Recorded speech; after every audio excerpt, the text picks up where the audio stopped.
James Savoy was 17 when he joined the Navy and served aboard the USS Monterey and the USS Franklin in the Second World War's Pacific Campaign. He married Muriel Gormley in 1954, and when they raised their 2 daughters and a son in Weymouth, he never spoke about his war experiences.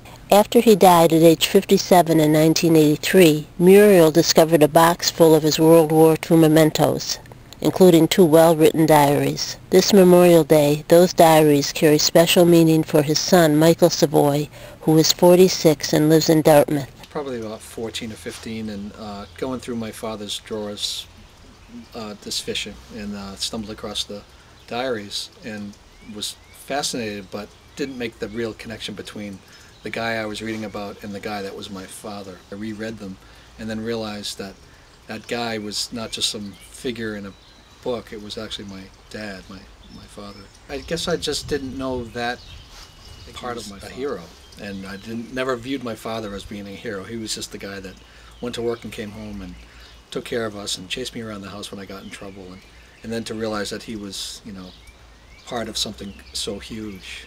Very superficially, he talked about it as if, you know, he was just some guy along for the ride, never really elaborated on the terror or the deprivation that he suffered or the horrible things that he had seen. Talk about him being afraid while Japanese dive bombers were dropping bombs on his ship and strafing the ship, and his friends being killed and wounded all around him, and he had come up on the deck and was afraid that the ship would go under. He didn't want to be trapped inside, so he was on the deck while things were blowing up all around him, and he was in the midst of all that, and how scared he was. I just never pictured him like that before. If he were alive, what do you think you'd be asking him about or saying he would probably try not to make a big deal out of this. It wasn't that big of a deal. So I'm glad that we're talking about this. It's a part of him that I'd be afraid that he might not be so willing to discuss, like a lot of the guys from that time who served in the war. When you were becoming a nurse, you were at the VA hospital, and right.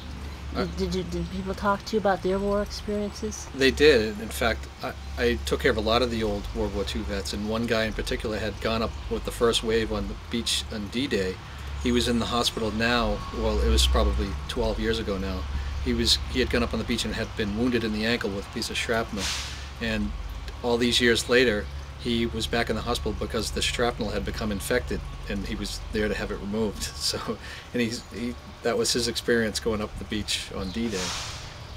Do you think they talk to you then as a nurse more than they talk to their own families about some stuff? Probably. I mean, we're sort of an uninvolved person to witness what they have to say. I think that we're non-judgmental, and they would be more than willing to tell us about things that they might not have told their closest family members because of that. Plus, I was a vet too, so they liked the fact that they were talking to a fellow vet.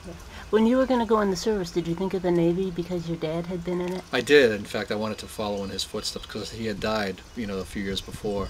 And the only reason I didn't go in the Navy was because the GI Bill that he used, I wanted to use, and the Army offered the best deal at the time. And this Memorial Day, what will you be doing or thinking?